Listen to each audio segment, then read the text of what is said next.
Estamos esperando que las personas se están conectando de a poco.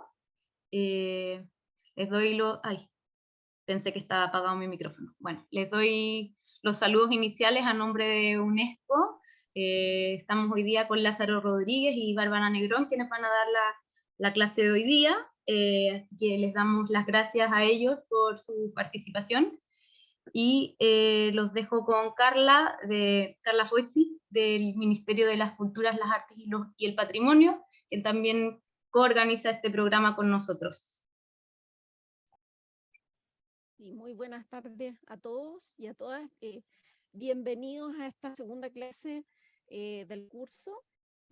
Nada, yo solamente, como ya las presentaciones, qué sé yo, las hicimos en la primera clase, dejo directamente nomás el micrófono a Lázaro.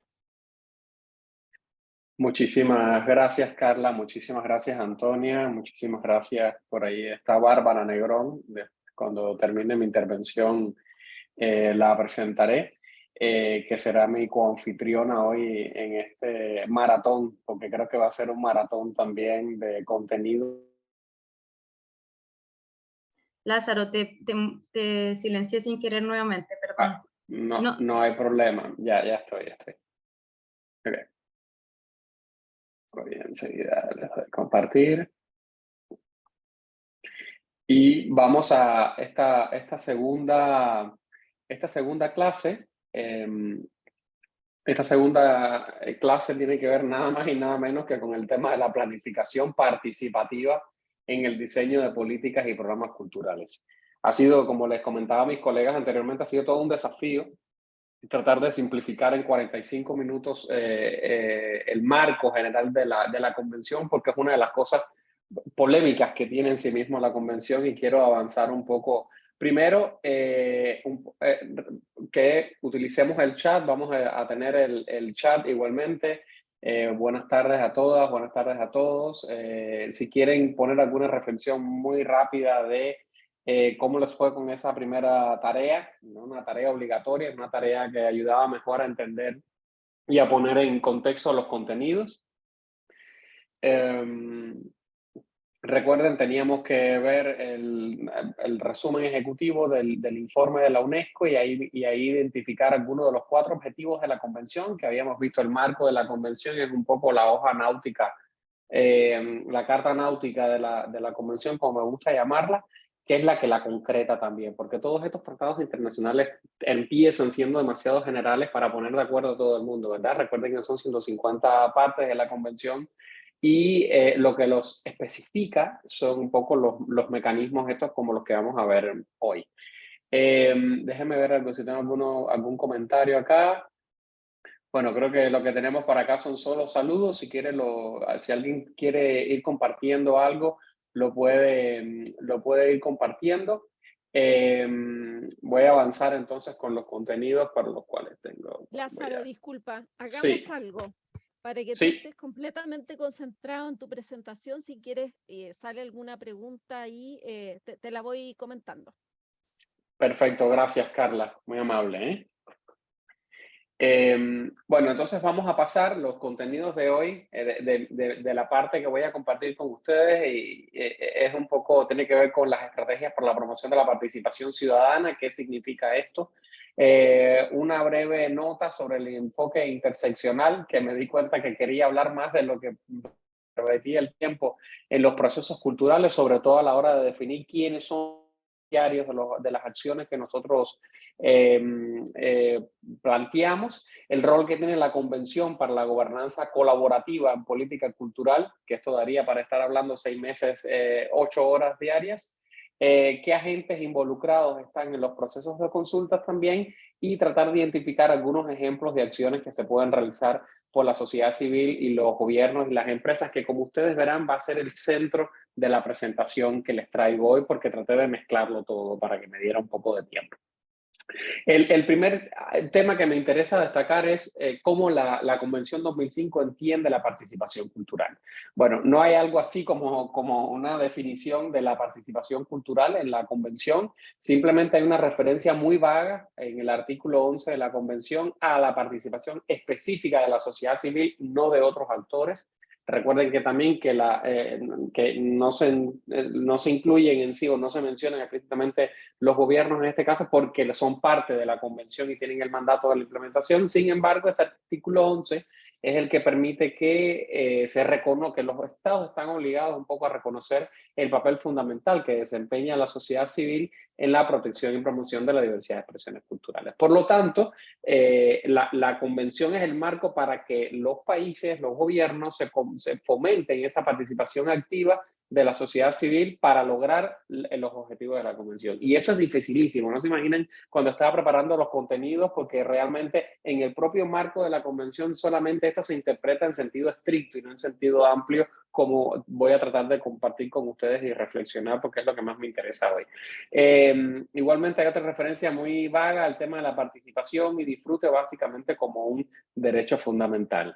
Si bien en otros aspectos de la convención, del texto de la convención, que recuerden que los invitamos a que lo leyeran también y estuvieran familiarizados con este tratado, habla de la importancia de la participación especialmente a las personas pertenecientes a minorías y pueblos autóctonos, tal como se manifiesta en su libertad de crear, difundir, distribuir sus expresiones culturales tradicionales también. O sea, esta convención también refuerza la idea de que las expresiones culturales tradicionales son parte de la convención y no solamente las expresiones culturales creativas.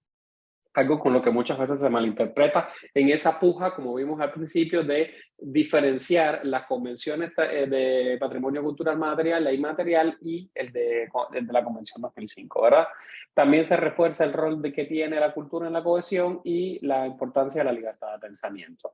Ahora, los aspectos más críticos, la convención ha sido criticada a lo largo y estudiada a lo largo del tiempo, del año 2005 hasta ahora, y una de las críticas más interesantes que a mí me parece que me gustaría destacar y compartir con ustedes es este libro que desafortunadamente no se consigue en digital, solo físico, que es de Beatriz Barreiro Carril, donde refiere y destaca que la convención solo se refiere a las personas como beneficiarias de la convención. La convención no ha querido ser un texto sobre derechos culturales y eso es parte de los debates que le dieron origen.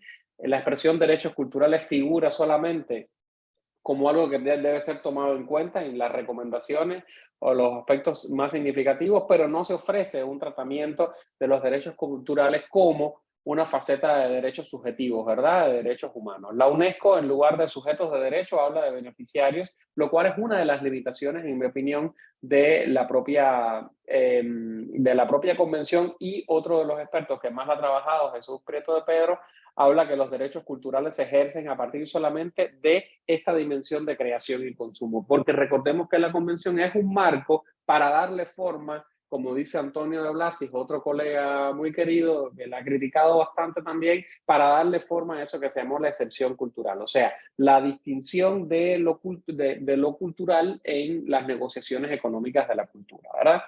Ahora, hay otros instrumentos de UNESCO que han hablado de participación cultural, ¿verdad? Hay todo un marco de estadística del año 2009 donde habla o trata de entender que medir y comprender los aspectos cualitativos y cuantitativos de la participación en toda actividad que los individuos represente un modo de aumentar la propia capacidad cultural e informativa y el capital de las personas y que ayuda a definir su identidad o permita la expresión personal. Esto es hiper mega amplio, pero nos ayuda a especificar también que la participación cultural se refiere y se enfoca en los significados que asocia un individuo con las prácticas en las que participa. O sea, que lo primero que tiene que haber para que haya participación cultural es una conciencia de que se quiere participar también, y no solamente como receptor, sino también en todos los procesos o el ciclo de cadena de valor. Por lo tanto, la participación cultural debe ser entendida en todo el ciclo y proceso cultural, en la creación, en la producción, en la distribución, en la comunicación y el consumo cultural, lo cual es al mismo tiempo problemático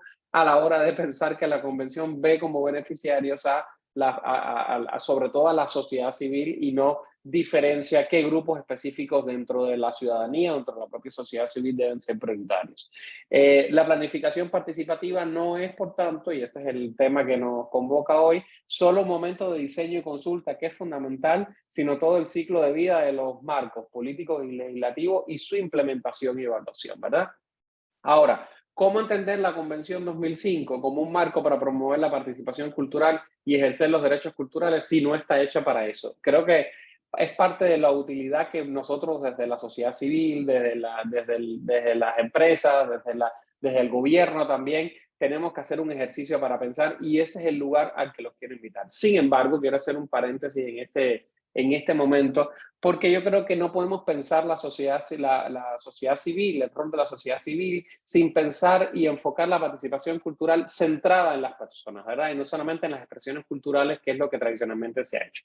Yo sugiero, por favor, si tienen la oportunidad de conseguir este libro, se llama Interseccionalidad, es un muy reciente texto brillante de una pensadora catalana llamada María Rodó Zárate, que propone la interseccionalidad. Es una sistematización muy interesante sobre la interseccionalidad, pero lo que aporta al debate interseccional es la perspectiva situada, o sea, la dimensión geográfica como eje de desigualdad. ¿Y para qué nos sirve eso? Bueno, la interseccionalidad es una manera de entender también los propios proyectos en términos de proyectos culturales centrados en las personas. Nos ayuda a definir qué tipo de personas necesitan ser priorizadas o cuyas especificidades y posiciones diferentes en cuanto a la desigualdad tiene que ser atendida para que sus derechos culturales sean tomados en cuenta. Por lo tanto, este enfoque de interseccionalidad nos ayuda a entender un eje, lo que ella denomina los ejes de desigualdad, que tienen que ver con cómo se configura y se vive la discriminación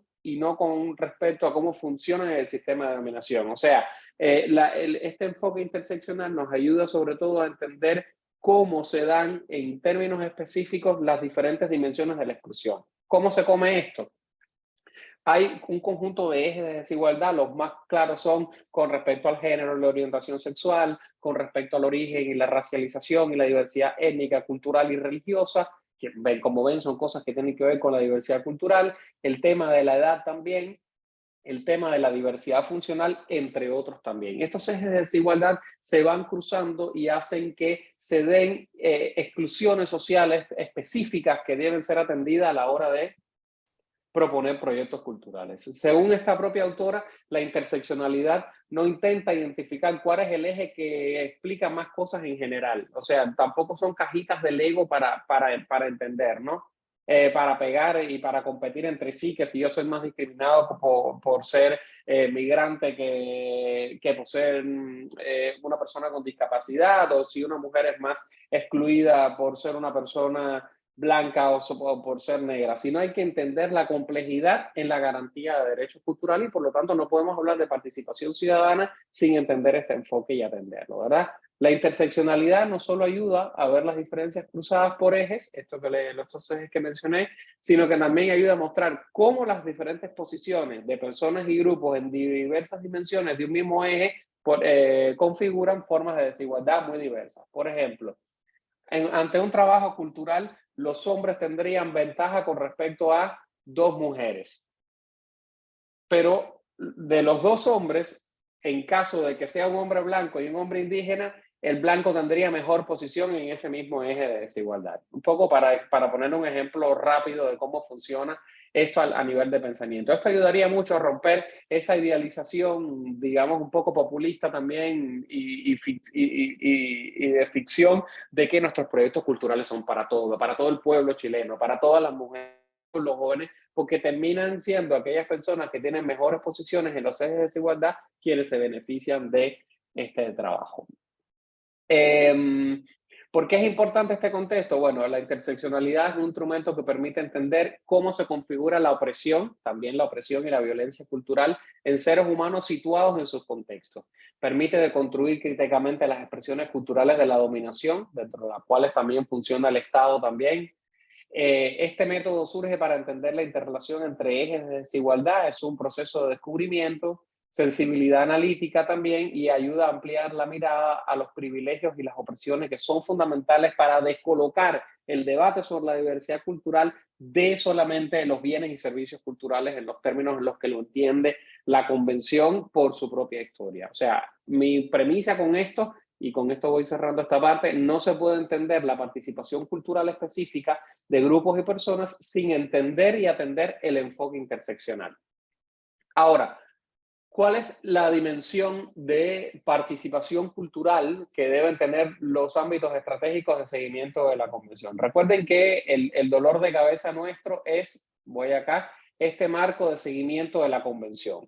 Va a ser, digamos, esta carta náutica, como yo le hablo, la llamo también, porque es la que nos ayuda a hacer más específicos los compromisos de la Convención 2005, ¿verdad?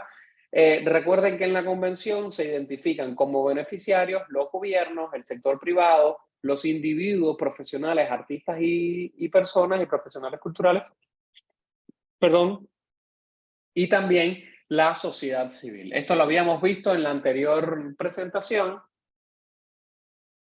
y fue muy sintomático cuando yo estaba tratando de revisar y cruzar ese marco de monitoreo con cuál sería, tratar de responder la pregunta, cuáles son las condiciones de participación ciudadana en tanto los roles de las personas son diferentes cuando están en los gobiernos, cuando están en el sector privado, cuando son artistas o cuando están en la sociedad civil. Porque casi siempre la convención ha tratado de restringir el espacio de participación al espacio de participación formal en la sociedad civil, ¿verdad? Y esto es algo interesante que por lo menos a mí me ha servido muchísimo para discutir eso. Insisto, nuestra carta náutica es este informe de la UNESCO, el último informe de políticas culturales, de políticas para la creatividad de la UNESCO. Y ahí específicamente, y yo no me voy a definir mucho en esto porque ya está ahí, no quiero repetir ni mucho menos, pero hay un capítulo específico, en el capítulo 4, donde mi querido amigo y colega Mauricio Delfín, que lo tuvimos en el seminario también que se dio el día 20 ahí en Chile, escribe un capítulo sobre abrir la gobernanza cultural mediante la participación de la sociedad civil. En términos muy rápidos, los mensajes claves de los que habla Mauricio es que las organizaciones de la sociedad civil gestionan y contribuyen a un amplio abanico de actividades, muchas veces que los propios sectores que cubre la acción cultural gubernamental, ¿verdad? Especialmente en áreas como el fortalecimiento de capacidades, la promoción y la elaboración de políticas. Y aquí nos interesa mucho, sobre todo, ponerlo en conversación con lo que mi querida colega y amiga Bárbara Negrón hablará después en cuanto a la incidencia en la elaboración de políticas culturales. Ahora, según estos mensajes claves que derivan de un análisis global de una encuesta donde participaron 1.300 organizaciones de la sociedad civil, fundaciones, etcétera, en un proceso de consulta también impulsado por la UNESCO, es que las organizaciones de la sociedad civil son especialmente activas en ámbitos menos cubiertos por las iniciativas públicas, como le dije, ¿verdad? Y establecen también conexiones intersectoriales que necesariamente no se dan en el gobierno y a instancias nacionales. Casi todos los países confirman la existencia de mecanismos de diálogo participativo. Sin embargo, las organizaciones de la sociedad civil rara vez intervienen en los procesos de toma de decisiones. O sea, casi siempre se les consulta como voces para validar o como para hacer propuestas específicas, pero difícilmente participan en el seguimiento y la evaluación para repensar las políticas culturales. Y ahí es un poco en ese sentido el camino que les propongo para pensar en lo adelante en esta presentación. Aunque dice Mauricio también que aunque el uso de principios y prácticas de datos abiertos en los sectores culturales y creativos es todavía muy limitado, las múltiples estrategias de recogida y difusión de datos en las que intervienen las organizaciones de la sociedad civil ayudan también a poder definir y fomentar el compromiso cívico y la innovación en el sentido general. Bueno, se hacen estas reflexiones muy generales también de que las colaboraciones entre la sociedad civil y las instituciones públicas siguen siendo las más habituales. No obstante, las propias organizaciones de la sociedad civil participan en alianzas con autoridades locales a nivel subnacional, que son las que tienden a lograr resultados más sólidos en la gobernanza. Entonces, esto es un dato interesante donde el territorio también se vuelve un espacio también de articulación de alianzas, quizás muchas veces mucho más efectivo y de cooperación que el trabajo a nivel nacional. Otra de las cosas también que... Disculpa, Lázaro. Perdón, ya. otra de las cuestiones que arrojó este informe es que el grado de estructuración y organización de la sociedad civil representa desigualdades, las mismas que se expresan en la economía creativa, en el grado de institucionalidad pública también, y especialmente las organizaciones que están en Asia, África, Pacífico y América Latina, reciben un apoyo público considerablemente menor en los planes nacionales y subnacionales también. Y bueno, otro aspecto ya final es que la pandemia ha obligado a las propias organizaciones de la sociedad civil a adaptarse al entorno digital, lo cual también maximiza también e impone grandes retos también. Esto era como un comercial para que vayan y lean ese artículo en el informe global. Y bueno, me gustaría como entrar en lo que creo que es el pollo del arroz con pollo de esta discusión, que es cómo entender la participación ciudadana, la participación de quién en el contexto de la implementación del marco de seguimiento de la convención. Sí, ya sé, este es el dolor de cabeza, de nuevo este señor con este marco tan complejo, etcétera. Pero recuerden lo que les dije, este marco de seguimiento es un marco también que nos sirve a nosotros para estructurar procesos de innovación al interior de nuestros proyectos personales, de nuestros proyectos colaborativos y de los proyectos de la sociedad civil y de nuestras empresas, etcétera. ¿Cómo? Vamos a tratar de entender por cada uno de estos 4 objetivos cómo potenciar el rol de la participación cultural en roles diferenciados, como funcionarios públicos, como activistas o gestores de la sociedad civil y como el rol de empresaria y emprendedora. ¿Okay? He hecho un ejercicio de ejemplos de cómo se puede participar, de qué tipo de espacios de participación se pueden generar con respecto a cada uno de los ejes de seguimiento. Por ejemplo, si usted es un actor político independiente de la sociedad civil, puede ser parte de debates sobre prioridades y mecanismos y contenidos de estrategias y marcos de políticas culturales. Participar cuando se convoque, o protestar en Twitter, o escribir en Facebook. O sea, lo importante es participar en el debate. Lo ideal sería participar en el debate viniendo llorado, un poco tratando de tener esa visión de construcción colaborativa que no siempre en nuestros espacios de discusión se conviertan en esa, como casi siempre pasa, en ese espacio para, bueno, para llorar nuestra situación del sector, para contar nuestras propias experiencias que se parecen a las experiencias por lo general de muchas personas en el sector. ¿Cuál es el otro potencial que tiene la sociedad civil de participación? Bueno, hackear los mecanismos tradicionales, las propias consultas, hackear en el sentido de intervenir creativamente, las propias consultas, las encuestas, participar en las mesas de trabajo, en las comisiones de presentación, porque en 20 años de trabajar y facilitar procesos, sobre todo en América Latina, de formulación de políticas culturales, créanme que realmente cuando se diseña el mecanismo efectivo, reconfigura incluso las prioridades y todas estas cuestiones. Participando también en los medios de comunicación para fomentar la diversidad de criterios y el debate, lo cual es importante también para movilizar la sensibilidad, sobre todo ahora que los medios tienen tanta relevancia también. Creando también nuevas plataformas de incidencia y presión política y legislativa, como la de la experiencia maravillosa que Bárbara, es una experiencia chilena que seguimos siempre con mucho interés y entusiasmo por el rigor que ha tenido a lo largo de los años. Eso es una plataforma de incidencia y presión de la sociedad civil interesante, generando conocimientos y evidencia relevante para tomar decisiones en alianza con la academia. Por ejemplo, cuando usted como sociedad civil se asocia con una universidad pública o privada y generan un mapeo que ayuda y complementa la evidencia a partir de la cual se diseña una estrategia o un programa específico de intervención local. Y eso es participación ciudadana en los procesos también de formulación, implementación y evaluación de política cultural. Invertir en capacidades estratégicas para la sostenibilidad, o sea, la sociedad civil debe invertir también en aprender este lenguaje de gestión por resultados, de gestión de impactos y todas estas cuestiones. También facilitar el acceso abierto a la información de sus propias prácticas, porque siempre le exigimos al gobierno transparencia y guardamos con bastante celo qué premio me gané, o dónde estoy aplicando, o cómo ejecuto los recursos, o cómo utilizo los recursos para fines personales en vez de para los fines, etcétera. Y son parte de las contradicciones que tiene también la sociedad civil como cuerpo, ¿no? Porque ahora estamos hablando de la participación como actores políticos independientes o de la sociedad civil. También puede tener un rol importante en reforzar la incidencia pública para la mejora de la inversión y la protección del rol de la sociedad civil. O sea, qué nuevos mecanismos legislativos se pueden, de incentivo, puedan generarse también para darle mayor cobertura y menos dependencia a la sociedad civil de los fondos nacionales o de los fondos internacionales también, que es una de las debilidades a lo largo de la historia de la propia sociedad civil, ¿no? Cómo mantenerse en el tiempo económicamente, ¿no?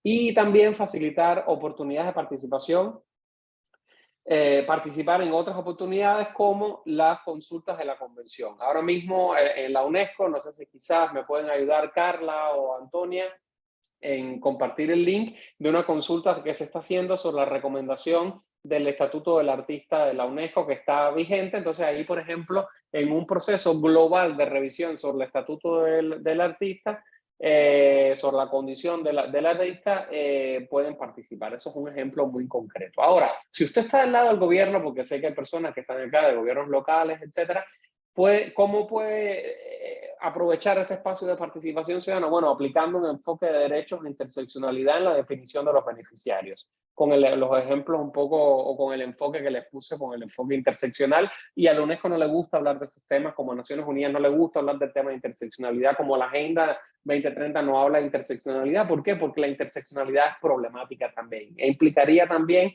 la visibilidad de grupos, por ejemplo, los colectivos LGBT, etcétera, donde muchos países no están incluso prohibidos y penalizados, ¿no? Fomentando la inclusión de actores no culturales también, o sea, desde el gobierno se puede solamente dejar de ver el ombligo del sector cultural y tratar de mejorar las relaciones con educación, con Hacienda, con empresas, con el sector de emprendimiento, etc. Igualmente, evitando la corrupción en el acceso y la distribución de los recursos públicos, sobre todo aquellos dirigidos a los mismos de siempre de la sociedad civil, donde casi siempre terminan ganando las mismas personas, las mismas funciones, los propios procesos públicos. No sé, la convención también nos sirve para darle un marco de comprensión a todas estas cuestiones, ¿verdad? En términos sistémicos. Ahora, si usted viene desde el punto de vista de de las empresas, etcétera, también tiene un lugar de participación en la Convención 2005, porque no es solamente para la sociedad civil. ¿Cómo? Bueno, promoviendo el emprendimiento culturalmente responsable. La Convención es un marco maravilloso para definir cuándo un emprendimiento es culturalmente responsable. Esto es un tema que hemos trabajado y vamos a estar trabajando de transformatorio en los próximos años, me imagino. Pero creo que hay que definir aún mejor cómo un emprendimiento es culturalmente responsable, ¿verdad? Como mismo se le exige a una minera que sea socialmente responsable. O sea, cómo los propios emprendimientos culturales siguen patrones de responsabilidad cultural corporativa, ¿verdad? Fomentando el trabajo cultural digno en la propia práctica, porque también como no solamente son emprendimientos, hay empresas culturales también que contratan a muchos artistas, cuáles son las relaciones de trabajo, etcétera. La convención da un marco para esto. Cómo también se exige en la asamblea, en los espacios que se generen, los marcos de protección legislativa y medidas específicas de incentivo para unidades productivas locales. O sea, la convención sirve para llamar la atención a, una vez que Chile se comprometió a reconocer la convención 2005, a crear condiciones para que las empresas e industrias culturales puedan tener un desempeño exitoso, un marco de protección, un marco de inversiones en el que se les promueva, ¿verdad? Incluidos los nuevos marcos normativos de las empresas digitales. Ahora, hay otras cuestiones también, otros espacios de participación que no siempre son visibles, y así es uno de los dramas también dentro del sector privado cultural, que es cómo pueden participar y crear cámaras de comercio culturales o secciones culturales dentro de las cámaras de comercio y servicios para incidir públicamente, ¿verdad? Para no ser solamente uno hablando como emprendedor, líder, etcétera, etcétera, en Twitter o en Instagram o en TikTok o en Facebook o donde sea, ¿verdad? Compartir datos sobre el desempeño económico, que también es un secretismo que se genera alrededor del desempeño económico, y eso lleva a que hay una falta de datos y que no se pueda evidentemente valorar el peso económico que tiene y la precariedad, sobre todo, en la que se desempeñan los emprendimientos culturales y creativos. Fomentando también, y otra de las medidas que se puede hacer, otro de los ejemplos, fomentando la transición digital de de las empresas también en el acceso a nuevos mercados e invertir también en capacitación en competencias digitales. O sea, cómo se puede también participar activamente y no solamente esperar a que el gobierno o que la UNESCO abra un programa de capacitación, sino también cómo se pueden asociar 3, 4 empresas y pueden compartir capacidades para mejorar sus condiciones de transición digital. Y esto está en el marco de la convención. También ve, porque está también en el marco del criterio de entorno digital. Ahora, ¿cómo se pueden hacer también y cómo se pueden incidir en términos de participación ciudadana? Bueno, negociando de forma justa con canales nacionales, especialmente los públicos, para facilitar el acceso a las expresiones culturales diversas, específicamente también de las regiones, etcétera, y reconocer a la sociedad civil también como un actor relevante y no ver también a la sociedad civil como esos vagos que no son emprendedores, que están ahí protestando todo el tiempo, como muchas veces se ve desde el prejuicio de los emprendedores. O muchas veces de la sociedad civil se les ve también a los emprendedores como esa gente que lo que le interesa nada más es prostituir la cultura, etcétera, etcétera. Entonces, creo que tenemos que superar también y entender que el proceso de cambio estructural, y esta es una palabra importante dentro de la convención, el proceso de cambio estructural que exige las políticas culturales y los marcos de protección y promoción de la diversidad cultural no va a ser posible desde un lugar único. Es importante también que diversos espacios de participación sean creados. Ahora, yo no me voy a referir al segundo eje del tema de la internacionalización y los intercambios porque va a ser el eje que vamos a trabajar en la próxima intervención que tengamos, ¿verdad? Entonces yo lo voy a dejar, lo tengo aquí, se los voy a mandar también en la presentación, pero voy a abordarlos en la próxima clase que tenga.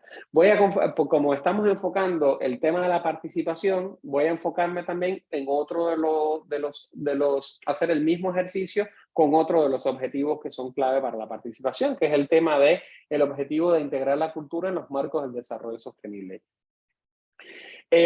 Como actores de la sociedad civil, una de las cuestiones bien concretas que se pueden hacer en este sentido es apropiarse y dominar técnicamente los marcos internacionales de la cooperación para el desarrollo. Y eso es una responsabilidad de las personas y de las fundaciones y de la organización y de las organizaciones de la sociedad civil, de la Convención de la UNESCO, de las recomendaciones para entender cuál es el lugar y el potencial también y ubicarse uno dentro de un sistema de gobernanza que es básicamente lo que pretende instalar la convención y el marco que genera también para que uno, como empresario, como de una fundación, como responsable de una fundación o como gestor cultural, pueda posicionarse. No sé, Antonia, si estoy hablando muy rápido. Va perfecto para mi gusto. Vamos bien. Lo bueno es que los chilenos y los cubanos hablamos bien rápido, así que eso lo compartimos. Así que ya tienen su entrenamiento. Bueno, otra de las cosas que se puede hacer desde la sociedad civil en este ámbito de incidir en la Agenda 2030 y este objetivo de la convención, que aunque fue de 2005, básicamente lo que trataba es de darle un marco a cómo las políticas culturales aprenden a hablar el lenguaje del desarrollo sostenible y no solamente se enfocan en sus propios problemas como sector, ayuda a generar evidencia. Las organizaciones de la sociedad civil pueden ayudar a generar evidencia, como este trabajo que se hace desde el observatorio, que Bárbara les va a hablar un poco más adelante, generar evidencia sobre la contribución de las organizaciones de la sociedad civil a las políticas culturales y a la Agenda 2030 a partir de indicadores de impacto y de resultados y de buenas prácticas también. En eso la sociedad civil tiene un rol privilegiado porque son los que están en el territorio, ¿verdad? Ayuda también con su participación activa a proponer mecanismos efectivos para la difusión, apropiación y mejora de la convención, por ejemplo. Ayuda también a generar coinversiones y esquemas de mejora de acceso cultural. ¿Qué significa eso? Que ayuda también a que los proyectos sean más sostenibles en el tiempo. Sé perfectamente por el Encuentro Nacional de Cultura que tuvieron hace poco en Chile, que está el debate de la financiación, es clave también de las políticas culturales, y aquí también la convención ofrece un marco para que la sociedad civil y otros actores también como el sector privado puedan entender cuál podría ser su rol en la cofinanciación. O sea, la convención da un marco muy general, pero que ayuda a entender eso. También ayuda a que las organizaciones de la sociedad civil comprendan que necesitan, como parte de su sostenibilidad, incorporar una dimensión de cooperación internacional en todos sus procesos de gobernanza. Y eso es fundamental porque es muy difícil sobrevivir con una visión localista del tema, ¿verdad? Sin idealizar tampoco el enfoque global y todas estas cuestiones. Ahora, yo creo que otro aspecto importante acá como sociedad civil es que se pueda participar en el diseño, implementación y evaluación de políticas culturales y promover mecanismos efectivos para la participación y el seguimiento, no solamente desde el enfoque de los indicadores culturales, sino también desde otros indicadores como de género, como sociales, como medioambientales, etcétera, que normalmente el sector cultural no aborda, por ejemplo, cuál es la huella de carbono de las industrias culturales y creativas, que siempre se romantiza y no se mide, por ejemplo, ¿no? Y nos ayudaría también desde la sociedad civil que participara mucho más activamente en exigir, pero en ofrecer también rendición de cuentas. Ahora, cuando uno está desde el gobierno, también hay una posibilidad de intervenir y de participar activamente en estos espacios, ¿no?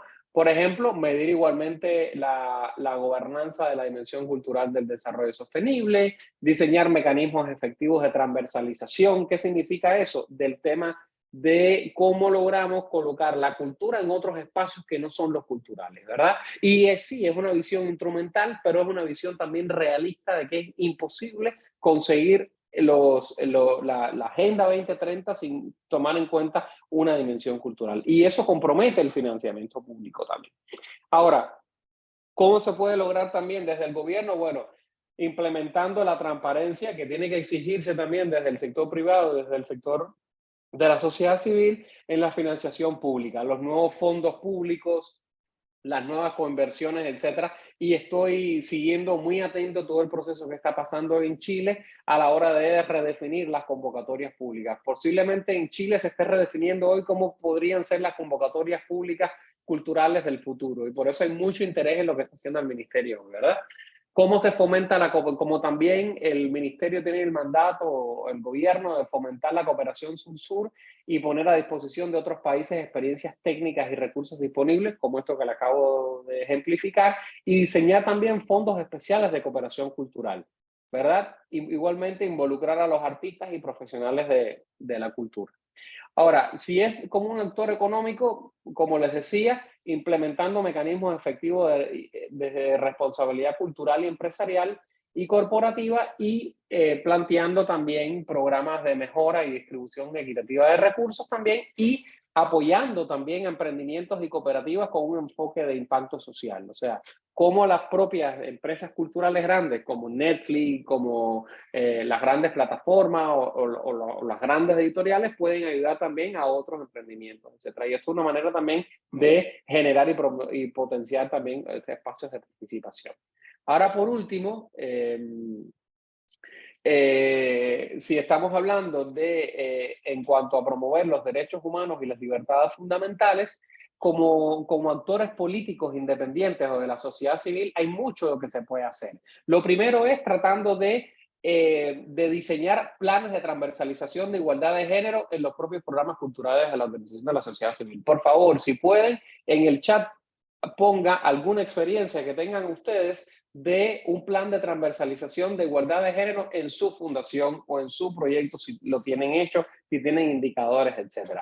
Otro de los aspectos importantes en este sentido de la sociedad civil es priorizar, y hay que priorizarla porque las estadísticas dicen que las mujeres están sobre representadas, son mayoría en el sector cultural, pero están subrepresentadas en los puestos de decisión. O sea, cómo las propias organizaciones de la sociedad civil potencian la participación cultural de las mujeres, especialmente en el liderazgo y la titularidad de organizaciones de la sociedad civil. Generar información e impacto considerando la dimensión de género, en promover actividades, esquemas de apoyos y financiamientos específicos, denunciando el acoso sexual y otras prácticas de violencia contra las mujeres en la sociedad civil, también garantizando la libertad artística, denunciando violaciones a la libertad artística, que es uno de los marcos que ofrece la Convención, y diseñando mecanismos específicos de protección de artistas también.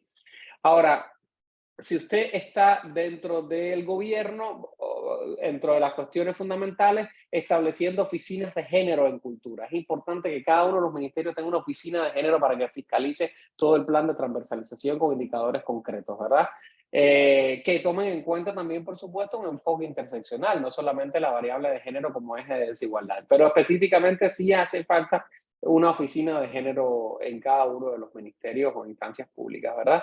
Que se coordinen con otras instancias gubernamentales para diseñar instrumentos específicos de apoyo al cuidado, por ejemplo, que permitan la participación de mujeres en igualdad de condiciones en la vida cultural, o se diseñen mecanismos efectivos de paridad de género. Hay otros aspectos también dentro de los ejemplos que le pongo. Yo les voy a compartir esta presentación porque no me ha dado tiempo a detallarla, porque preferí ser exhaustivo dándole un mapa general para que ustedes después entren y lo establezcan en la conversación que estimen, ¿verdad?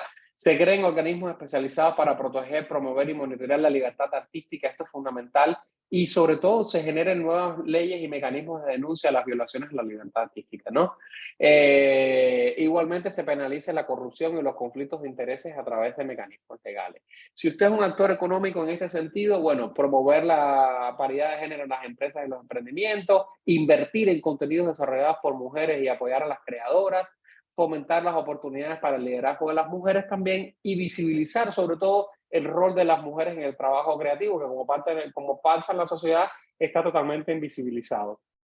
Y garantizar la libertad artística en los procesos productivos de la cultura y también fomentar el comercio justo, etc. Ahora, UNESCO también tiene otros instrumentos además del propio marco de la convención. Esos otros instrumentos que yo no voy a detallar, pero se los voy a dejar y mencionar de tarea para que se los vayan a revisar, son, bueno, los informes cuatrienales de la convención, cada vez que, y se va a hablar más adelante sobre esto, cada vez que el país hace un informe cuatrienal, se le envía a la sociedad civil, se abre un proceso abierto en el cual las organizaciones de la sociedad civil pueden emitir criterios. Yo les recomiendo, hay una plataforma de seguimiento de políticas, después lo van a tener en el PDF que les voy a mandar, que lo pueden pinchar ahí, donde ustedes pueden poner acá, está en inglés, lo siento, es así el lenguaje de UNESCO, pero pueden utilizar en el buscador de Google el traductor automático y quienes no pueden leer inglés o francés,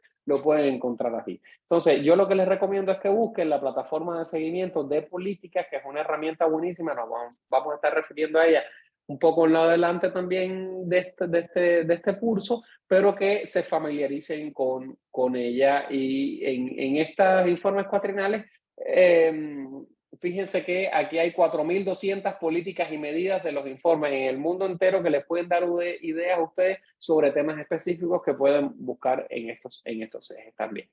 Ahora, otra de las herramientas también que tenemos, además de ese informe cuatrinal, son los proyectos del Fondo de Diversidad Cultural. Que el Fondo de Diversidad Cultural es una herramienta específica que tiene la Convención y la UNESCO para darle voz sobre todo a aquellos proyectos de la sociedad civil que quieren incidir a través de la participación ciudadana en el cambio estructural de políticas culturales. Y esta palabra es muy clave. Por ejemplo, le pongo estos 5 ejemplos acá. En el caso de Timor-Leste, hay un proyecto actualmente donde se está estableciendo una alianza basada en un enfoque comunitario para el desarrollo de la planificación participativa del gobierno, ¿verdad? Los instrumentos del gobierno. También, en el caso de Indonesia, una ONG está tratando de promover y monitorear la libertad artística. También, otro proyecto en Camboya ayuda a fortalecer el compromiso, la participación de la sociedad civil en el desarrollo de políticas culturales. Y hay un proyecto maravilloso en Honduras que a mí me gusta especialmente, donde tratan de una organización llamada Mujeres en las Artes, ganó $1.900 del Fondo de Diversidad Cultural para mejorar las capacidades de las mujeres y los jóvenes para que la política cultural del país sea más inclusiva, ¿verdad? Y en el caso de Perú, que este fue un proyecto implementado por el tal Mauricio y la Asociación Solar, hicieron Mauricio Delfín, que ahora es miembro de este grupo de expertos de UNESCO, también fortaleció en ese momento la participación de la sociedad civil en los procesos de participación y definición de políticas culturales. Son ejemplos concretos de cómo se puede aplicar todo el tema de la participación ciudadana, y ustedes pueden ir a la página del Fondo de Diversidad Cultural, a la parte de proyectos financiados, y explorar en qué consisten cada uno de estos proyectos, etc. Por último, está también otro de los indicadores, otro de cómo se aborda la participación cultural, son los denominados indicadores de Cultura 2030. Yo no me voy a referir mucho a ellos ahora, pero bueno, hay un indicador específico para gobernanza de la cultura, donde hay una lista de verificación que incluye también medidas específicas de descentralización, de programas y medidas para defender a la sociedad en la contribución al bienestar, cómo participan también en la formación política las comunidades locales, etc. Hay indicadores muy raros también, como este de participación cultural, donde la participación cultural, para polemizar incluso, se restringen a visitas a sitios y museos, audiencias culturales o actividades culturales individuales.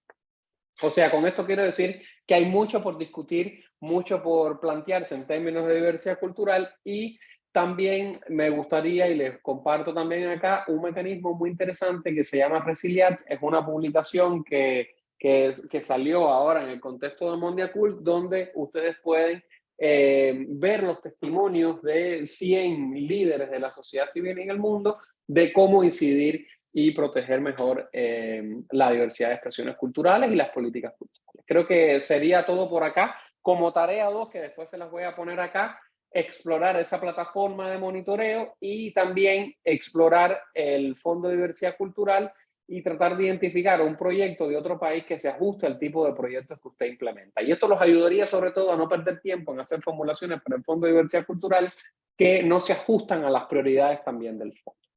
Muchísimas gracias, Antonia, que no sé si me robé algunos minutitos.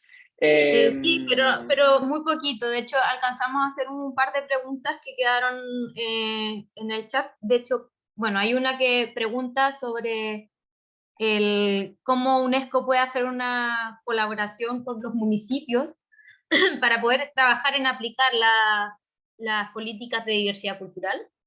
Y la otra pregunta que quedó también es, ¿qué es la libertad artística? Que también varias personas preguntaron por eso. Bueno, con respecto a los municipios, la manera de cooperar que tiene la UNESCO por los municipios, hay varias instancias. O sea, la contraparte de la UNESCO es el Estado-Nación, y por lo tanto como parte ya están representados en la relación y el vínculo. Sin embargo, hay redes como la Red de Ciudades Creativas de la UNESCO, por ejemplo, o la Red de Ciudades Patrimonios, donde también pueden participar los municipios. Hay oficinas de la UNESCO, no sé, quizás Carla, si hay alguna experiencia ahí, la podrías mencionar después, pero por ejemplo recuerdo en México, la oficina de la UNESCO en México es muy activa también en trabajar, por ejemplo, para aplicar los indicadores de Cultura 2030 con el municipio, el Ayuntamiento de Mérida, que es ciudad creativa de la UNESCO en gastronomía. Yo hice ese expediente, por eso lo tengo más fresco también, y eso es un ejemplo de cooperación con la UNESCO, donde los municipios apoyan los procesos de financiación, o sea, financian, y la UNESCO provee sobre todo expertise, o sea, expertas al país, ¿verdad? Pero son los municipios los que tienen que aportar. Con respecto a la libertad artística, como se interpreta en el contexto de la convención, e invitaría a todo el mundo que se lean un capítulo de libertad artística que hay en el informe de la UNESCO, que lo especifica mucho mejor de lo que yo lo podría hacer, se refiere a las condiciones que se establecen para que las personas y los grupos sociales y las empresas puedan crear sin condiciones de discriminación. Básicamente se refiere a eso. O sea, y están planteados en términos muy generales, pero hay dos mecanismos muy interesantes de protección de la libertad artística. Uno tiene que ver con el Estatuto de la Recomendación del Artista de 1980, que si quieren lo puedo retomar en otra de las intervenciones, en otro de las presentaciones, y también todo este mecanismo de Resiliat y que se los voy a poner acá, un mecanismo que se llama Free Muse. que es una ONG muy activa también que monitorea estas violaciones de la libertad artística. O sea, la UNESCO y la Convención tiene indicadores muy específicos para la libertad artística. Yo invitaría de nuevo a ver el framework, el marco de monitoreo, para que entiendan de qué la UNESCO habla cuando hablan de libertad artística, y también que lean ese informe de la UNESCO, por lo menos el resumen, pero creo que ahí pueden buscar referencias mucho más claras, ¿no? Ok, ¿alguna otra intervención? No, disculpa, Lázaro, yo solamente quería agregar que nosotros después vamos a entregar una bibliografía en donde va a haber ahí mayor detalle con respecto a documentos de UNESCO que entre otras cosas tienen que ver con la libertad artística. Así que descuiden esa parte que vamos a enviarlo todo. Gracias. Fíjense que ahí Antonia compartió toda la publicación sobre libertad artística y también. ¿Qué opina de la conversión en las características de iniciativas voluntarias que complementan a la norma ISO 200? Bueno, acá lo interesante, Javier, y ya para darle espacio a mi colega Bárbara también, con respecto a la responsabilidad social corporativa, es que no se ha trabajado el tema de indicadores, y yo llevo llorando con esto desde hace mucho tiempo. No tenemos indicadores claros de lo que significa la responsabilidad cultural. Desde Transformatorio lo hemos trabajado, ahora estamos en negociación con una organización internacional para construir un modelo específico de responsabilidad cultural, porque a mí no me gusta hablar de responsabilidad social cultural, me gusta hablar de responsabilidad cultural. Es algo que hemos estado trabajando, sobre todo responsabilidad cultural universitaria, responsabilidad cultural del Estado y corporativa, y creo que eso es todo un camino y un mundo por tratar de articular cómo se come con cultura toda la norma ISO y toda la demás, y además toda la reglamentación, como por ejemplo las empresas B, los impactos positivos y toda esta cuestión, que es un área de trabajo muy interesante. Gracias, Antonia. Y Muchas gracias, Lázaro. les presento a alguien que no tiene necesidad de ser presentada en Chile, que es mi colega y amiga Bárbara Negrón, quien va a complementar desde un enfoque también nacional y con un acento quizás mucho más amable para su oído que el mío, todo el tema y los desafíos de la participación ciudadana en las políticas culturales. Bienvenida, Bárbara. Muchas gracias, Lázaro. Muchas gracias a todos quienes están acá. Un gusto estar con ustedes hoy. Y fascinante lo que nos ha contado Lázaro. Es un marco que calza perfectamente con lo que yo les quiero compartir, que es una mirada respecto de lo mismo, pero a nivel nacional. Que veamos qué ha significado en Chile la participación cultural. Preparando esta clase, me di cuenta que en realidad es un modelo bastante único, muy interesante. Hay mucho más de lo que se cree. Y me parece que pueden verse dos formas de participar en Chile, muy evidentes. Una participación institucionalizada. Hay una larga tradición en Chile de integrar a la sociedad civil dentro de las institucionalidades culturales. Es bastante peculiar, no existe en muchos otros países y tiene una larga data en nuestro país. Vamos a preguntarnos también qué ha significado eso, cómo ha servido, cómo funciona. Y por otra parte, una participación desde la sociedad civil muy activa, que al menos desde mi perspectiva, ha incidido muchísimo. Así, la sociedad civil, sobre todo los gremios de creadores, han moldeado, han sido actores clave para construir la institucionalidad. Entonces vamos a estos dos aspectos que les quiero mostrar. Y que también ustedes vayan viendo cómo se incide, cómo se participa para la construcción para el diseño de las políticas, para el seguimiento de las políticas en los momentos de evaluación de ellas. ¿Qué ha pasado en nuestra institucionalidad? Como les decía, desde hace mucho tiempo, y vale la pena hacerse la pregunta de por qué. ¿Por qué el Estado chileno ha considerado que es necesario integrar a la sociedad civil en las instituciones que ha creado para diseñar políticas culturales, para trabajar en el sector cultural? Por ejemplo, el Consejo de Monumentos Nacionales, que existe hasta hoy, data de 1929. Son órganos colegiados, como este, que se encarga de proteger el patrimonio material en Chile, y que por supuesto que tiene una serie de personas que son funcionarios, pero hay también miembros de la sociedad civil. Por ejemplo, la Asociación de Pintores y Escultores de Chile tiene un asiento en ese consejo. La Sociedad de Bellas Artes, que era una institución muy relevante en esa época, también tiene un asiento ahí. ¿Por qué? Bueno, y esto en muchas instituciones se siguió repitiendo. Y el gran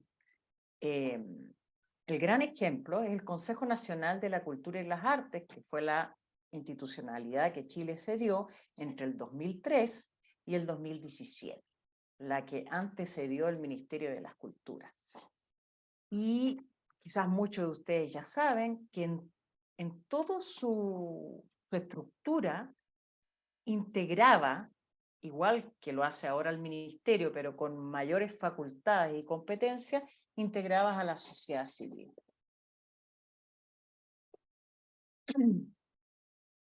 ¿Cómo y dónde se puede participar? Y esto es bastante único. El Ministerio de Salud no tiene esto. El Ministerio de Economía tampoco tiene esto. Hay una experiencia en el Ministerio de Educación con el Consejo Nacional de Educación, pero a este nivel, con esta descentralización, prácticamente no existe. Es bastante sui generis. Pero también hay que preguntarse qué ha significado esta participación de la sociedad civil. En el Consejo Nacional de la Cultura y las Artes, que está el ministerio, que lo vamos a ver acá, está el ministerio, ¿no? Y como un órgano de carácter más bien consultivo, pero que tiene competencia en la formulación de la política nacional, está el Consejo Nacional de la Cultura, las Artes y el Patrimonio. Tiene el mismo nombre que la organización anterior, pero se refiere a un directorio de personas. Y vamos a ver cómo se compone, para que la conozcan. Luego acá van a ver los llamados consejos sectoriales, que se dividen por disciplina. Libro y lectura, consejo de la música, consejo de las artes audiovisuales y últimamente el consejo de artes escénicas. Se ha configurado la institucionalidad por disciplinas y dentro de cada uno de estos organismos existen órganos colegiados donde participan miembros de la sociedad civil. Por ejemplo, en el caso de los consejos sectoriales, la participación es mucho más específica. Por ejemplo, en el caso del audiovisual, hay un representante de los guionistas, un representante de los directores del largometraje, un representante de los cortometrajistas, y así, una participación especializada, podría llamarla, ¿no? Y también en regiones, en cada una de las seremías existen estos mismos consejos. Vamos a ver, por ejemplo, cómo se compone el órgano colegiado dentro del Ministerio de las Culturas. Primero, hay una parte que está compuesta por los mismos funcionarios, ¿no? Esta no es la sociedad civil. Hay una parte que responde a la representación del gobierno, acá en la parte inferior ven otra parte, otro tercio, digamos, que son personas que son elegidas por sus pares. Y esta otra parte que está en la mitad son personas de la sociedad civil, no son funcionarios tampoco, que son presentados por las organizaciones del sector cultural y son elegidos por el presidente. Entonces, con esto se logra como un órgano colegiado que tiene cierta gobernabilidad, pero se mantiene un grupo de personas que están ahí no como representantes, sino de forma representativa. O sea, se supone que llevan una voz y un tema dentro de la misma institucionalidad. Por ejemplo, 3 personalidades representativas de la cultura que tengan una reconocida trayectoria, ¿no? Pueden ser artistas, etc. 2 personalidades del ámbito del patrimonio. Acá se intenta reproducir cómo se concibe el sector cultural. Las artes por una parte, el patrimonio, pero además se incorporan personas representativas de 2 ámbitos, que esto antes no estaba integrado, pero 2 ámbitos que hoy se consideran parte de la política cultural. 2 personas de pueblos indígenas, 2 académicos y una persona representativa de los inmigrantes. Aquí el Estado está diciendo que los inmigrantes tienen algo que decir en términos culturales porque ahí hay un aporte a la cultura. Y un premio nacional. Y esto mismo se va reproduciendo en regiones. Y aquí pueden ver algunas de las atribuciones que tienen. Por ejemplo, aprobar la estrategia quinquenal. Pronto, entiendo que tiene que ya estar en marcha, va a comenzar un proceso de diseño de la política cultural nacional en todo Chile, porque el documento de política que está vigente llega hasta este año y ya el mandato es de la institucionalidad que da la ley, es construir un nuevo documento, un mapa de navegación que guíe a la institucionalidad en los próximos años. Y parte de las atribuciones más importantes de este consejo es justamente definir cómo se va a dar esa discusión y aprobar finalmente la estrategia quinquenal. Y otra de las cosas muy fundamentales, yo diría que lo que hace que tenga un carácter un poco más allá de lo consultivo, es nombrar a las personas, a las mismas personas que van a decidir los fondos concursables. Y miren lo que significa esto, porque el Estado está poniendo una distancia entre los funcionarios públicos y quien decide los recursos, para que lo tengan en cuenta. Entonces, hay una serie de atribuciones que está en este órgano y los consejos regionales reproducen de alguna manera esta estructura en cada una de las regiones. Acá podemos ver también que hay otro tipo. Tenemos dentro del ministerio este órgano grande nacional, tenemos en los consejos sectoriales estos órganos específicos. Uno puede ver, por ejemplo, que hay sectores como las artes visuales que no están presentes, no tienen consejo, no tienen institucionalidad todavía. Y esto lo vamos a ligar con lo que viene justamente después, para que lo tengan presente. Y tenemos también otros comités, otros órganos colegiados en lugares fuera de la institucionalidad cultural. Por ejemplo, dentro del MOP, dentro del Ministerio de Obras Públicas, que uno no pensaría encontrarse una parte de la institucionalidad cultural. Y hay un comité, Nemesio Antunes, que también está integrado por especialistas y por personas de la sociedad civil, y este comité decide el financiamiento de concursos de obras públicas. Por ejemplo, se construye un puente, se dejan un porcentaje de recursos para una obra pública en el marco de esta obra de construcción. También el Consejo Nacional de Televisión, que integra. Entonces, pregúntense por qué. ¿Por qué el Estado de hace tanto tiempo ha pensado que es necesario integrar a la sociedad civil, a expertos, y por qué en otros ministerios no pasa?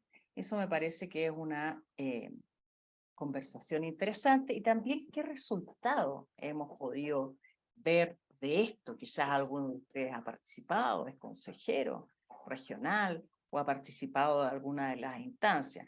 Por ejemplo, Lázaro comentaba de este encuentro que hace poco se llevó a cabo en Valparaíso, que agrupa justamente, que es la Convención Nacional de Cultura, que agrupa a todas estas personas que son miembros de la institucionalidad, que calculo son alrededor de 150 personas que participan del diseño y de la implementación y del pensar las políticas culturales. Pero por otra parte, esto podríamos decir que hasta ahora vimos el papel de la sociedad civil al interior de la institucionalidad. Pero ¿qué pasa con lo que sucede afuera? La asociatividad para incidir, el papel de los gremios, de los sindicatos, de las asociaciones. Y ahí me parece que es espectacular lo que ha pasado y lo que tenemos. Soy gran fan de la labor de los gremios. He tenido la oportunidad de conocerlo desde adentro, algunos de ellos, en algunos casos participar, desde la Asociación de Gestores Culturales. Y creo que son muy poco relevados en relación al papel que cumplen y lo que han logrado. Y quiero bien mezquinamente contarle de 2 casos, pero en realidad hay muchos. Pero miremos qué tipo de asociatividad encontramos en Chile. Hay un ámbito muy reconocible que son los gremios por disciplinas artísticas, que también responde y tienen relación en cómo se ha ido construyendo la institucionalidad. Como veíamos en la imagen de la estructura del ministerio, nuestra institucionalidad se construye mucho en ámbitos. Está por una parte las artes, por otra parte el patrimonio, y dentro de las artes lo que conocemos como las disciplinas artísticas. Cine, literatura, etc. Podría ser de otra manera. Otro país podría concebir, no sé, un ministerio pensado en los distintos ciclos culturales. Acá nos vamos a encargar de la creación, acá de la participación, acá, no sé. Hay distintas maneras, pero por algo se construyó así. Y una de las grandes razones es porque a través de estos gremios se fueron solicitando y empujando las leyes que le dieron forma a los consejos que hoy día existen. Entonces fueron actores centrales para construir la institucionalidad.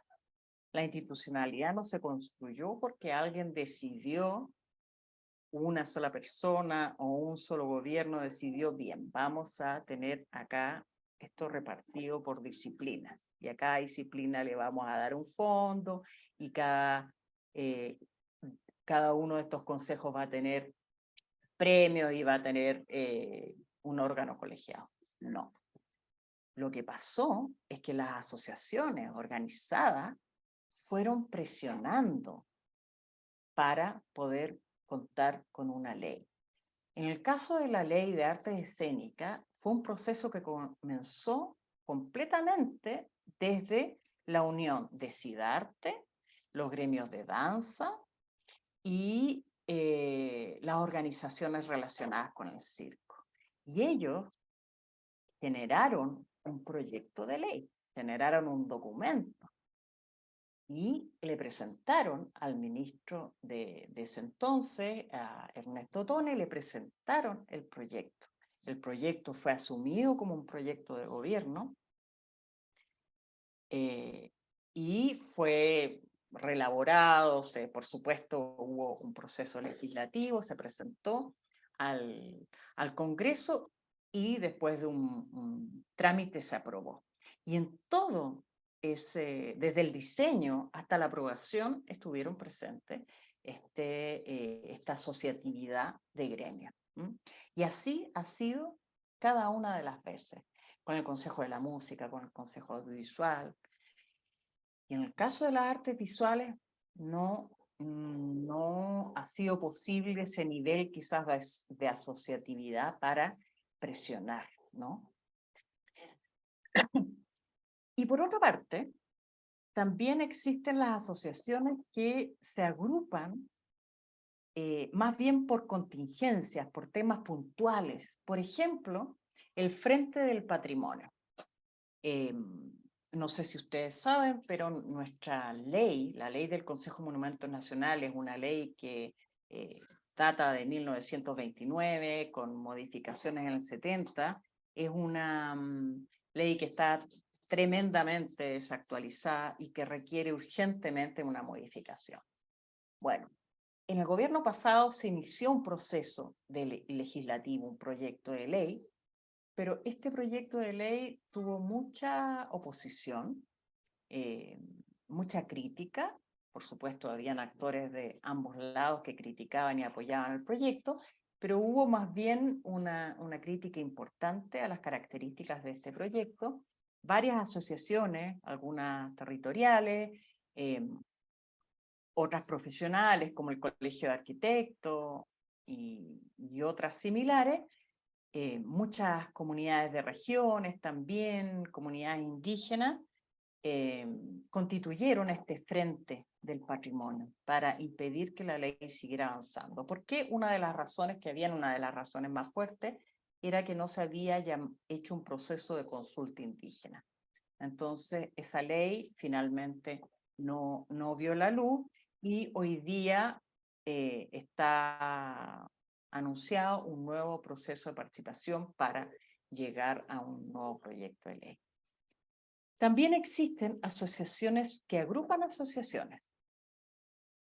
Y una de las más nuevas es CICE, que es la Coordinadora Intersectorial de Cultura en Emergencia. Es una asociatividad que surgió a propósito de la pandemia y que fue la que logró el bono para los trabajadores culturales. Ellos fueron los que lograron que por primera vez el Estado pensara en el trabajador cultural como un sujeto de política pública y generó un proceso a través de movilización en el Congreso y de trabajo y de incidencia para que se materializara eso en este año en el bono de trabajadores culturales.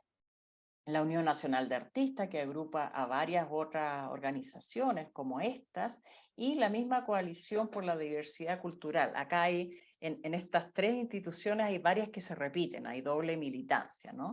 Pero son instituciones bien importantes que llevan a cabo labores de seguimiento y sobre todo de diálogo con el Estado. A veces un diálogo fructífero, a veces un diálogo de choque, ¿no? A veces una situación mucho más tensa, pero que van ayudando a moldear.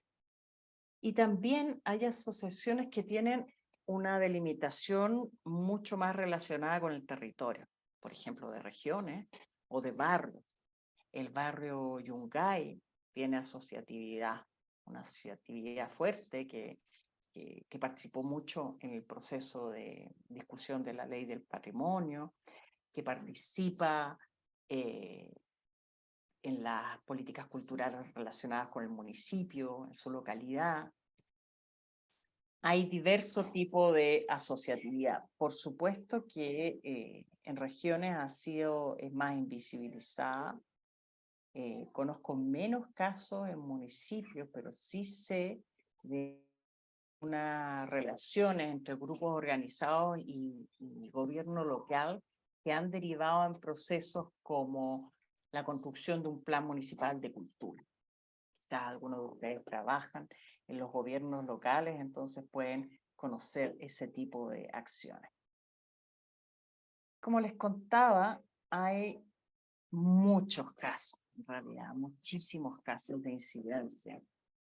Pero quiero relevar dos. El primero ya se lo adelanté y el segundo tiene que ver con un proceso de incidencia en un proyecto de ley, que fue el 2% de la música en radio. Hoy día, a través de la ley que creó el Consejo Nacional de la Música, las radios están obligadas a tener al menos un 20% de su música, el 20% de lo que emiten tiene que ser de música chilena. Y la música chilena es considerada aquella que está cantada, interpretada por chilenos o compuesta por chilenos, una noción bastante amplia. Miren cómo fue que se tejió esta ley. Hace muchos años, unos diputados de la UDI presentaron un proyecto de ley para tener esta iniciativa legal, ¿no? Para tener esta ley. Pero estaba enfocado en una forma de concebir la música chilena mucho más relacionado con la música tradicional, ¿no? De raíz folclórica. Y bueno, el proyecto fue avanzando muy lentamente en el Congreso. Este es un proyecto que se demoró más de 12 años en convertirse en ley. Y en los últimos años, finalmente, las asociaciones de músicos, principalmente la SCD, que es una sociedad de gestión de los derechos de los músicos que agrupa miles de músicos, decidió empezar a pelear por esa ley. Y los artistas iban al Congreso y ahí uno podía ver el efecto que tenía, el poder que tenían en el Congreso cuando, no sé, cuando uno veía a los Jaivas, a Congreso, a Quilapayún, a Palmenia Pizarro, a una serie de artistas ahí en el Congreso, la ley, en el momento que decidieron empezar a hacer una acción decidida, se logró. Y eso que las radios, por su parte, tenían una oposición muy fuerte. Contaban además con la posibilidad de transmitir una campaña en contra a través de todas las radios de Chile. Era una contienda que se veía bastante desigual. Sin embargo, la ley se ganó por mucho. Y siendo que el gobierno de esa época no apoyó para nada la tramitación. Fue solo la gestión de los músicos yendo al Congreso, hablando con los senadores, hablando con los diputados, lo que logró que se concretara este proyecto de ley. ¿Y qué significó en términos concretos este proyecto de ley? Un cambio radical entre el porcentaje de músicas que se lograba tocar en esa época, que rondaba entre el 8 al 10%, hoy día supera con creces el 20% de la música. Incluso es una ley, digamos, relativamente conservadora, porque en otras partes del mundo es mucho más el porcentaje que se exige. Entonces aquí tenemos un caso exitoso de incidencia, lamentablemente fue muy largo, muy desgastante, pero se logró una ley que modificó bastante la situación de algunos músicos. El hecho de que la música chilena se toque también incide en que los músicos reciben por derecho de autor un porcentaje mayor, por lo tanto contribuye a mejorar la situación de cada uno de ellos. Y por otra parte, el bono de trabajadores de la cultura y la experiencia de la coordinadora de cultura en emergencia, CICE. Y me parece que es un ejemplo muy interesante, porque en la pandemia recordarán que la situación de los artistas fue crítica. Ellos fueron los primeros en cerrar, fueron los últimos en abrir. Recién ahora están empezando a poder volver a una situación de normalidad. Pero la idea de entregar un bono directo a los trabajadores de la cultura, a los artistas, era impensada, no estaba dentro del foco del Estado.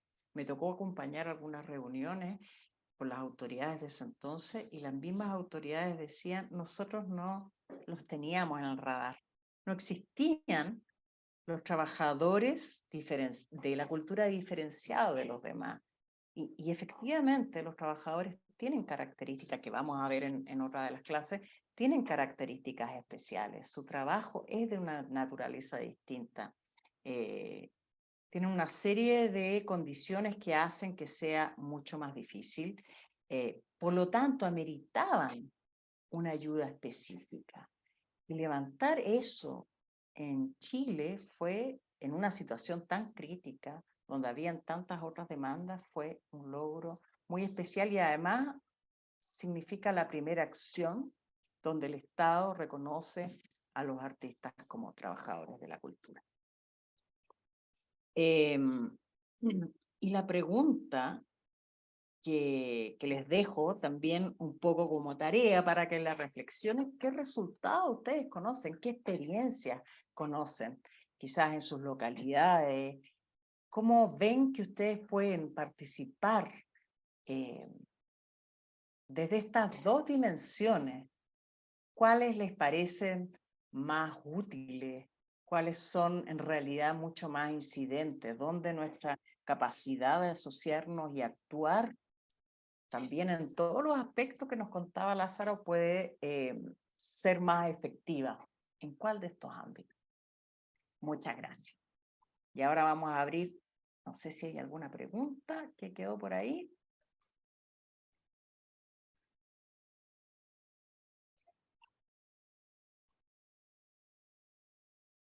En realidad, Bárbara, los comentarios más que poner preguntas hasta el momento son análisis de lo poco vinculante que han sido algunos procesos, de la falta de espacio que hay para ciertas instituciones o agrupaciones, como que no han encontrado la instancia para participar de estos diálogos. Por ejemplo, aquí hay una pregunta, ay, es que también van llegando preguntas nuevas. No.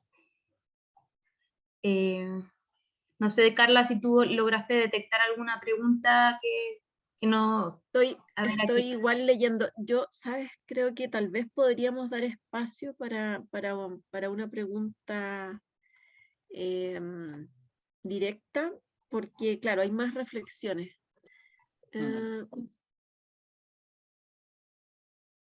Sí, veo ahí hartas reflexiones, pero me da la impresión, no sé si tienen esa, no sé si se quedan con esa impresión, que es más los canales de participación que existen de lo que uno imagina.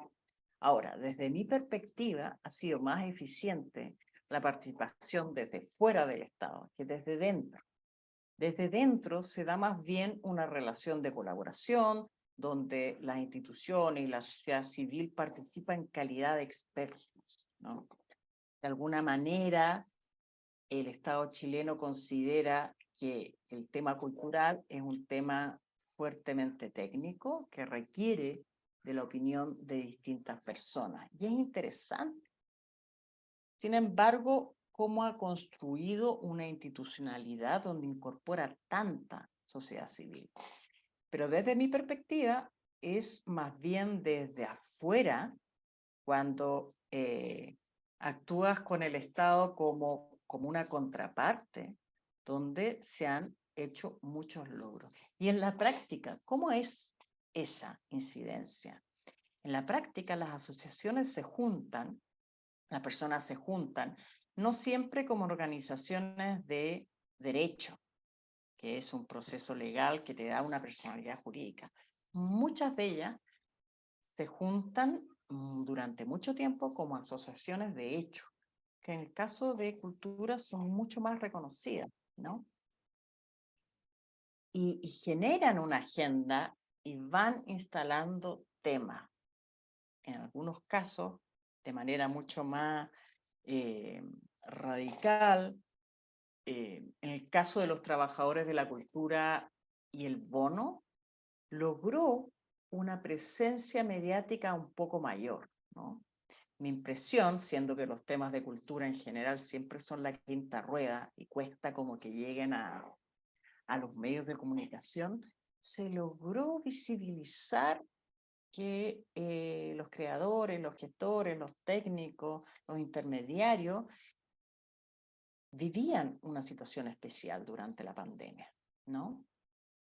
Y eso ayudó a generar las condiciones para hacer factible y legítimo algo como un bono de trabajadores de la cultura. Porque otros grupos podrían decir, bueno, ¿por qué a los artistas y no sé, a otros grupos? Requiere una legitimidad que pasa por instalar el tema.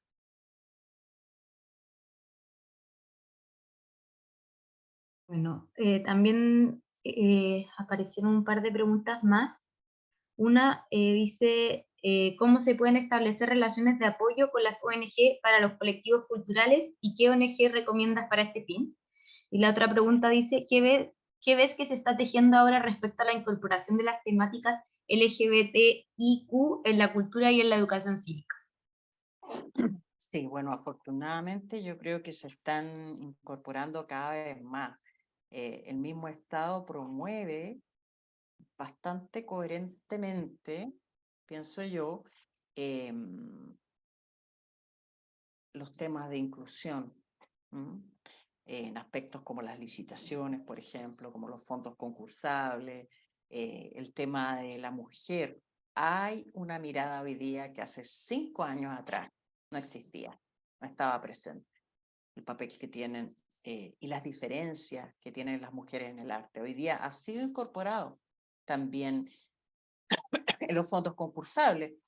Y eso se relaciona de igual manera con la asociatividad. Hoy día vemos en el mundo de la creación asociatividad que hace muy poco no existía, como la red de mujeres del audiovisual, se llama Mujeres del Audiovisual, o la red de autoras. Hay una serie de organizaciones que hoy día se juntan en torno a ese tema.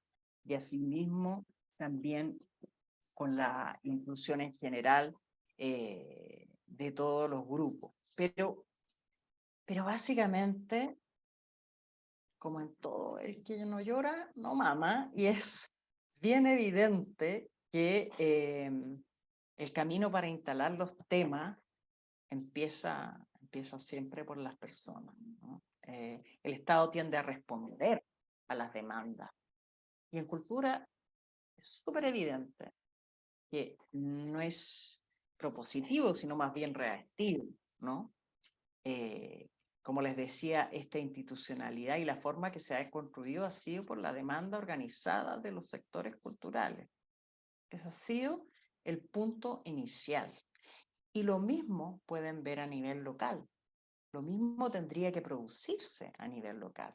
La asociatividad, el establecimiento de una agenda y el avance de esa agenda, el ir a conversar con las autoridades, el ir a conversar con los diputados de la zona, el ir a conversar con los concejales. Básicamente así se construye esa relación, tener formas de comunicar estos temas. Es sin duda una labor desgastante. Además, tampoco hay financiamiento para los gremios, pero sí ha sido efectiva, por lo menos lo que nosotros hemos podido evaluar. Bárbara, quería comentar esa reflexión en el sentido de que la ratificación misma de la Convención de 2005 se da a instancias o impulso de la Coalición Chilena para la Diversidad Cultural. Lo hemos comentado antes, pero claro, o sea, ahí yo creo que queda muy en evidencia la importancia de la asociatividad de que hablábamos ahí, porque realmente la convención creo que, o sea, perdón, la coalición en ese minuto no tenía ni siquiera personalidad jurídica. Y sin embargo, logra este hito fundamental y que es porque el por qué hoy día desde el Estado estamos hablando de protección y promoción de la diversidad de las expresiones culturales. Quería solo hacer ese pequeño comentario. Sí, un comentario, un excelente ejemplo De hecho, ese caso me tocó verlo desde dentro del ministerio. Yo trabajaba en el Consejo Nacional de la Cultura cuando la coalición iba a las conversaciones y lograron algo sustancial, que quizás se conoce muy poco, que fue hacer que los tratados que Chile firmara tuvieran un trato especial con cultura, no consideraran los bienes culturales de la misma manera que se consideran las papas y otros bienes. Exacto, con Manenet, que fue la presidenta por muchos años de la coalición y que movilizó a una serie de otras organizaciones y que logró eso y otras cosas más que es tan importante. Entonces, yo pienso que se ha documentado poco, se ha visibilizado poco lo que hacen los gremios y asociaciones en Chile, pero es un gran trabajo en realidad. Bueno, yo también quería destacar el rol que tiene el OPC. Quizás la Bárbara fue tímida en plantearlo, pero tienen en su página, que yo puse al comienzo de la presentación de Bárbara, tienen mucha información que es muy útil para las asociaciones, para los colectivos, sindicatos y gremios, que sirve también para salir a negociar, para salir a pelear por leyes y para avalarse también por datos para estos movimientos. Así que ahí también destacar el rol de Bárbara para la comunidad cultural. Bueno, les puse también por el chat un enlace con la lista de asistencia. Yo sé que la sesión pasada no hubo una lista de asistencia. La mayoría de las personas tiene su nombre completo en Zoom, pero hay personas que tienen nombres que es más difícil identificar quiénes son en la lista. Por eso les pido que por favor ingresen a este link a completar sus datos, porque va a quedar mucho más ordenado de esta manera. No sé si Bárbara o Carla quieren dar alguna reflexión de cierre. Por mi parte, solamente agradecer y si quieren dejen sus comentarios, los que les gustaría que profundizáramos también en las próximas sesiones y yo con mucho gusto lo voy a recoger. Y muchas gracias por esa escucha. Muchas gracias, Bárbara. Que llegamos ya acá al fin. Muchísimas gracias, Lázaro. Parece que Lázaro no sé si todavía está. Creo que es un poquitito tarde para él, pero también agradecer muchísimo a Bárbara. Ha sido realmente un gusto tenerla acá. Yo creo que quedamos con algunas tareas y bueno, ahí ustedes van avanzando cada uno a su ritmo, pero la próxima clase es el próximo miércoles. Antonia, la tenemos estoy aquí tratando de ver mi calendario, el 16. Así que nos veremos en esa fecha y bueno, con las tareas ya avanzadas. La bibliografía, Anto, la vamos a enviar, yo creo, no sé si al final del curso. Al final del curso ustedes van a tener todas las herramientas que se han nombrado acá, bueno, tanto por Lázaro, ahí está Lázaro, ahí lo tenemos, y por Bárbara, el marco de seguimiento de la convención. Por favor, no lo olviden, yo también soy una fan del marco de seguimiento porque es súper claro. Es un poco extenso de ver, pero la verdad es que si quieren aprender realmente ahí sobre los 4 objetivos de la convención, creo que tienen ahí un muy buen resumen. También importante la plataforma de seguimiento de las políticas culturales y revisar también el informe mundial 2022, que está buenísimo. Van a tener toda esta información en la bibliografía, así que no se preocupen. Muchísimas gracias a todos. Chao, Nos que vemos la tengan una próxima buena clase. noche. Chao. Nos vemos. Chao.